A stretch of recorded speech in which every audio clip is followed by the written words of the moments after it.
Hello again, I'm Stephen Wells, the host of the Motoring Weekly podcast for the Australian Historic Road and Racing Community, and this is episode 123.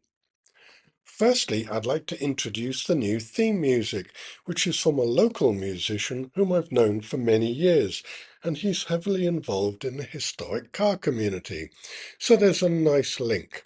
And it's not some random music that the early podcasts had. The intro and outro are by Quasar, and the link to his music is in the podcast detail. Now to the topic of the week, the Australian Motor Heritage Foundation. When I decided to reboot the podcast, the first organisation I approached was the Heritage Foundation, because I already knew several of the volunteers. When I was the convener of the motoring group within the Royal Automobile Club of Australia, I organised and hosted a quarterly automotive trivia quiz that was hotly contested, with the spoils often going to the team from the Heritage Foundation over the team from the Historic Sports and Racing Car Association. The foundation is based out at the Sydney Motorsports Park at Eastern Creek, and I had a guided tour of the vast collection of automotive documentation. The volunteers are cataloguing every type of document, from sales brochures, service manuals, automotive books, CDs, motorsport manuals, even motorsport event information and results. So when I say a vast amount, they are getting close to outgrowing the building after only a few years. Whilst there, I asked Hugh King, the chairman, if I could interview him regarding the creation and the work of the foundation and its volunteers. He was due to head offshore for several weeks, however he lent me a disc with a range of interviews recorded in October 2021 that are still very relevant 3 years on, and they talk about the raison d'etre of the organisation, and I have permission to share some of the audio here. But first, some background on the history of the foundation. The idea to preserve as much automotive documentation as possible had been discussed for many years, and in 2016, 6 founding members created the foundation to look after private collections of documents and to receive donated documents from car clubs and others. The Australian Racing Drivers Club has granted a multi-year lease on their old administration building right on the outer edge of the circuit, which is now pretty much full. Because in 2021, the foundation already had tens of thousands of important documents, and this grows every year. On to the interviews that I was given by the chair, Hugh King. The first interview is with Hugh and asks him about the reasons behind the creation of the foundation with the other founders, including Deputy Chair Brian Caldersmith, who is referenced in Hugh's comments. Brian and Hugh were also early members of the HSRCA.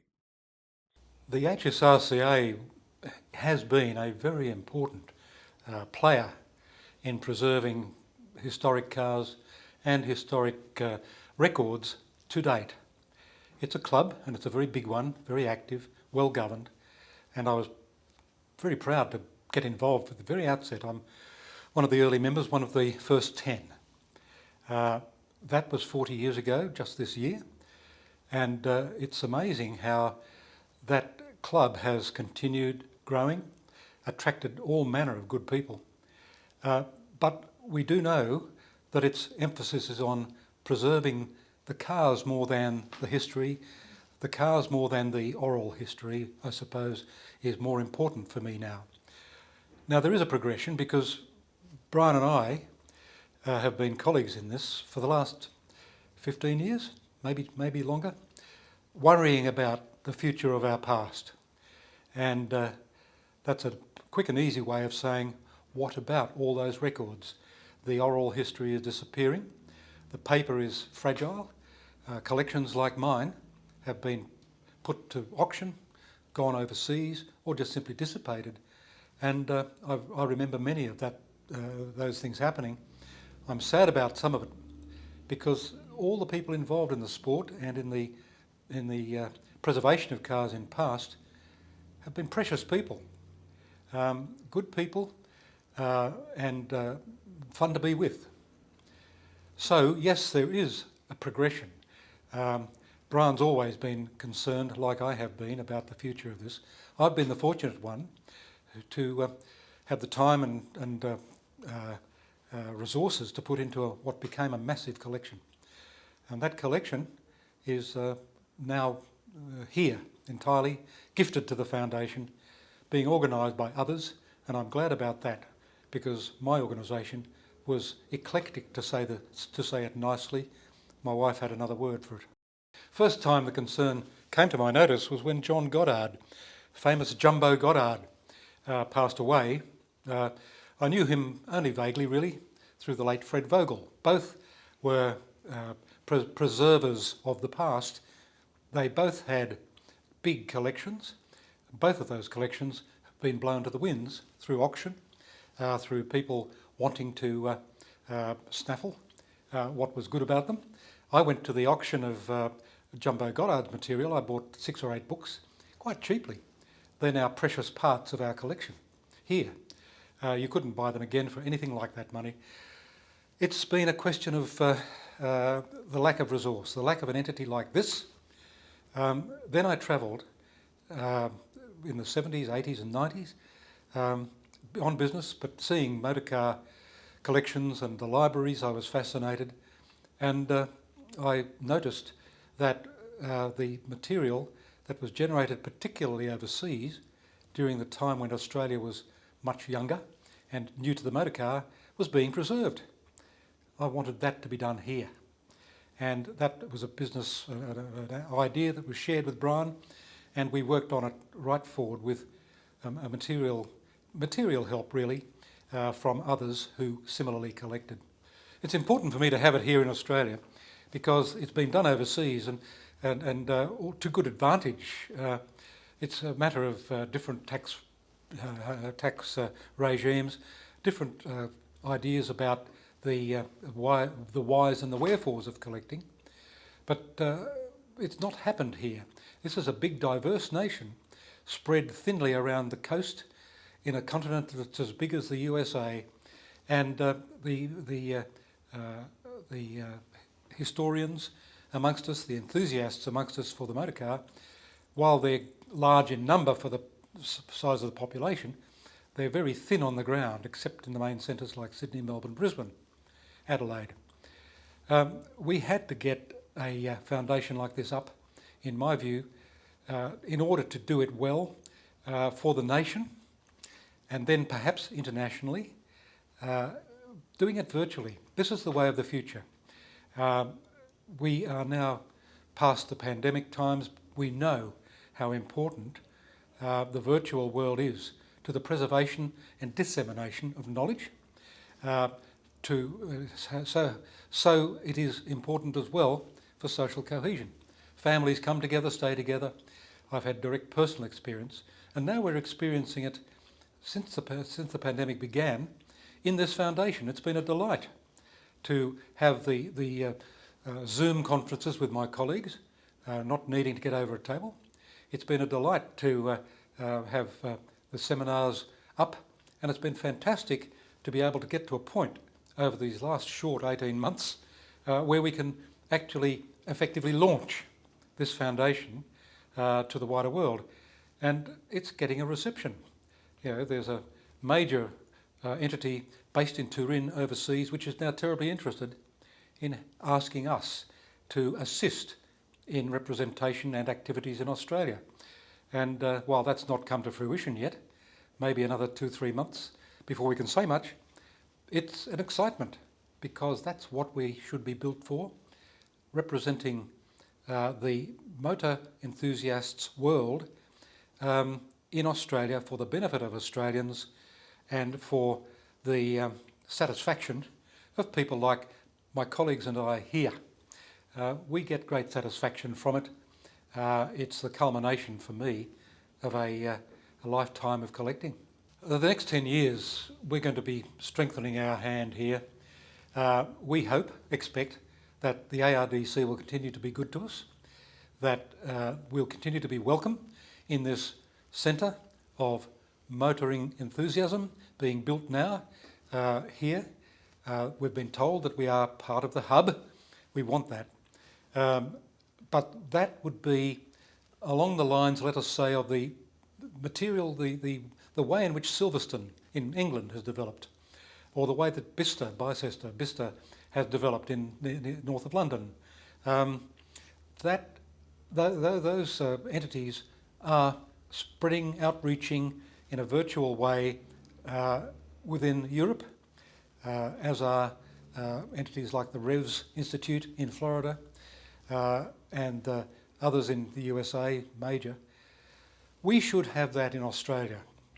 We don't have it yet. Despite some thoughts and rumblings, it hasn't happened. Universities seem not to be able to do it. We've tried. Other clubs, the big clubs have been urged to think about it hard, but they don't have the time or perhaps the leadership necessary to work that through. So here we are, a bunch of volunteers who've put, collectively probably 35 years into this, if you look at it hard, and a lot of our own resources, creating a hub for this knowledge, this understanding that is intended to survive us. Make no bones about that. It's meant to be permanent.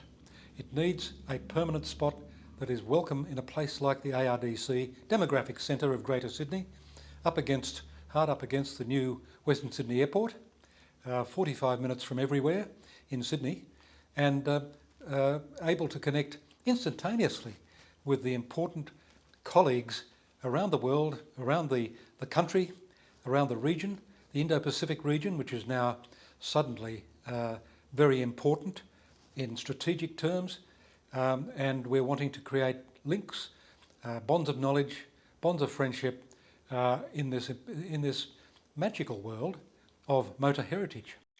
The second interview is with Peter Robinson, another founder and director of the foundation. Peter had a 50-year career in automotive media, including being the editor of Wheels magazine for 16 years, and another 16 years living in Italy, writing for several international magazines. Peter describes the ethos of the foundation and how enthusiasts can access the volumes of content. So here's a snippet of that interview. The AMHF's resources are unmatched in Australia. Whether your interest is in motor racing, the development of Australia's Indigenous motor industry, or individual marques. At our core is the heritage of transport in all forms in Australia. Our collection of books, we have over 7,000 and it's growing all the time, cover every aspect of motoring, including motorcycles, even the aircraft industry and boating. Our holdings of motoring magazines are unrivalled. We have complete runs of important magazines like Australian Motorsport, Wheels and Sports Car World, and many, many more, as are our files of car brochures and press releases and motor racing programs. Our aim is to be able to provide digital copies of individual road tests, stories on historic racing cars, motor racing results, all to meet an obvious demand from car club members. For anyone who loves cars and the heritage of Australia's motor industry and the preservation and study of Australia's motor industry and Australian motor racing, the foundation is really at the core. We are very keen, very enthusiastic to study, preserve, conserve everything related to Australia's transportation. Clearly, the focus is to allow clubs and anyone researching a marque, model, or even a race series to access the original documentation. However, the foundation is not just about four-wheeled motor vehicles for road and race. There is a growing collection of motorcycle documentation as well. and as part of the interview series in 21, renowned author Jim Skaysbrook spoke about the two-wheel collection. Jim has been researching motorcycles in Australia for decades and has written many books about this topic. So here's a section of that longer interview with Jim. There's no doubt it's got a massive heritage, disproportionate in the world, I would say, in what's been produced and the history and racing and social side of it. I think also it's been a little neglected in terms of maintaining the heritage. Unfortunately, I think the organisational side of it has been state by state and district by district, if you like. It's always been a challenge to pull that stuff together and keep it together as generations shift on. Unfortunately, I think we've lost, irretrievably lost, a great deal of it already. It's been my passion, I suppose, for most of my life to try and retrieve what's retrievable,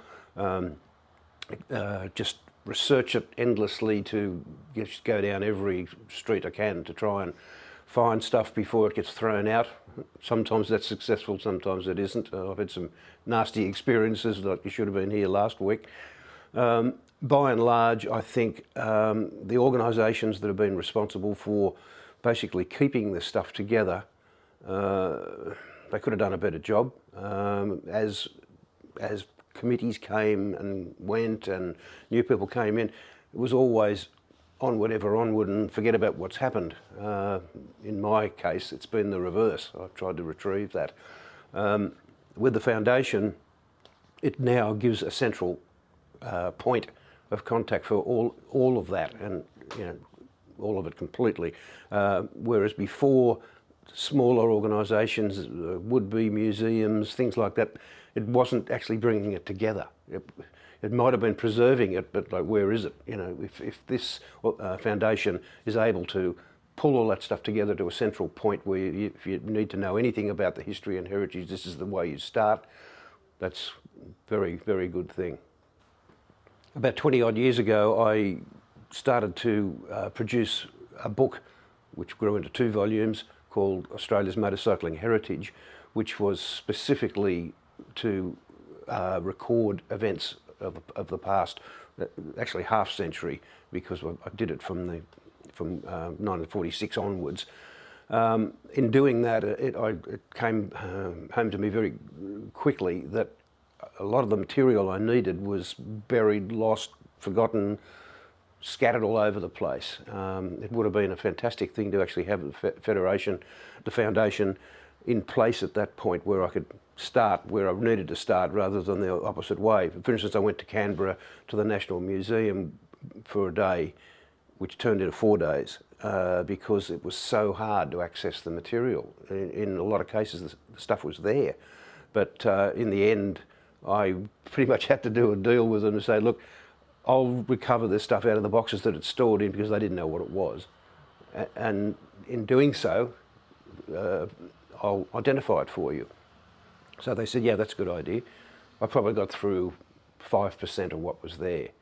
And my task was to pretty much get a holistic volume produced. Well, I could see immediately that wasn't going to happen, because I wasn't able to access most of the material.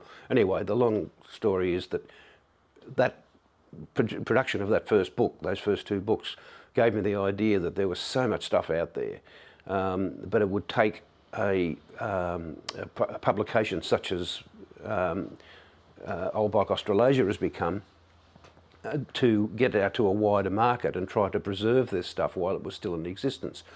And as I said, I've had some pretty nasty experiences with, you've pretty much got to watch the death columns and get there before the skip bin goes out. And that's been successful in some ways, and others it hasn't. But what's happened in the last 16 years since Old Bike Australasia has been in publication is that it has got to quite a number of generations, from the very old ones to younger people. Within that, you've got people who have kept material on themselves for 60, 70, 80 years and don't want to lose it or don't want to see it lost. You also got a generation or two below that who have inherited this stuff perhaps from their father or their family. They don't really know what to do with it. They don't know what it represents, but they're very happy for me to access it. That's the way it's pretty much operated from the beginning when we started in 2006. And I mean, we've recovered an immense amount of stuff, to the point where a lot of the duplicate material now has been donated to the foundation. So I think in that way, having the magazine as a conduit to the foundation has really helped. I hope that can keep going, although I notice that, obviously as time goes on, it's harder. The people are older, the generation that's coming up are less aware. But that just means that it's more important to try harder than ever if you really want to preserve this stuff, because you only get one crack at it. I think there's a lot of motorcycle clubs out there, but they're not all basically pushing in the same direction. You've got social clubs, you've got clubs dedicated to racing, and you've got obviously the big classic and historic movement, which is probably the most vocal of the clubs and the ones with probably the most potential resources. Having the foundation in operation, I think, will be a good thing, because the resources that those clubs have collected over the years, their libraries, the knowledge even just within individuals within the clubs, if that can be channeled into one central point, obviously with modern technology put online, made it more easily accessible, that's got to be a good thing, because the last thing you want to do is the frustration of not knowing what to do with the material. If this foundation provides that, it's done its job. The final interview from the series that I felt was important was with Dr. Michelle Cull from the School of Business at the Western Sydney University. Dr. Cull describes the enormous value to research and education providers across Australia through the access to all the historically important documents that trace the automotive landscape here in Australia over many decades. The Foundation is also making a contribution to education more generally. So if we take primary school students, for example, learning about the manufacture of a vehicle, how did it all start and where has it come to today? And also, where is it going in the future? We've got so much happening with technology going into the green space and clean energy, but we need to know where we've come from to know where we're going.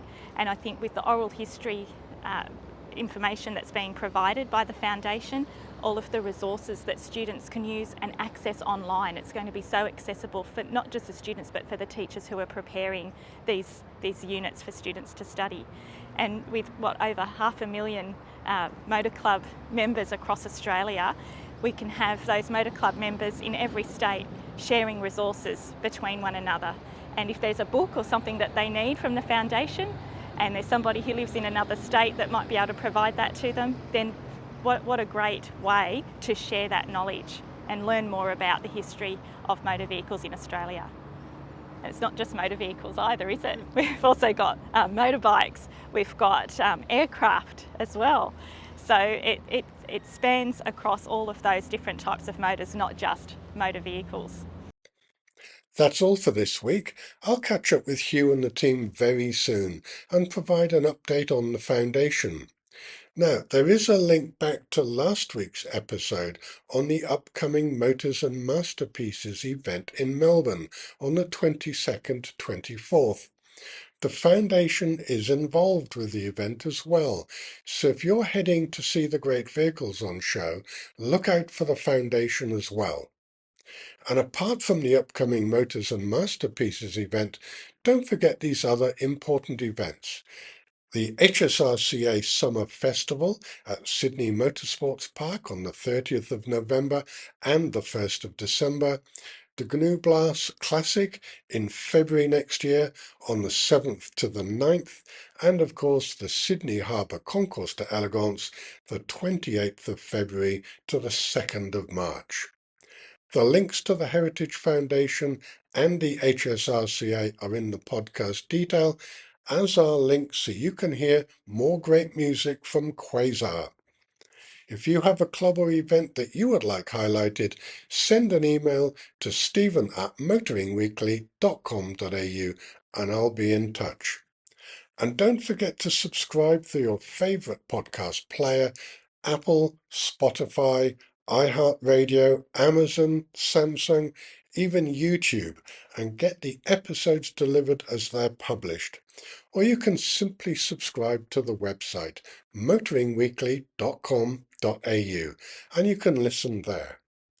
I'm Stephen Wells, and you've listened to Motoring Weekly, the podcast for the Australian historic road and racing community.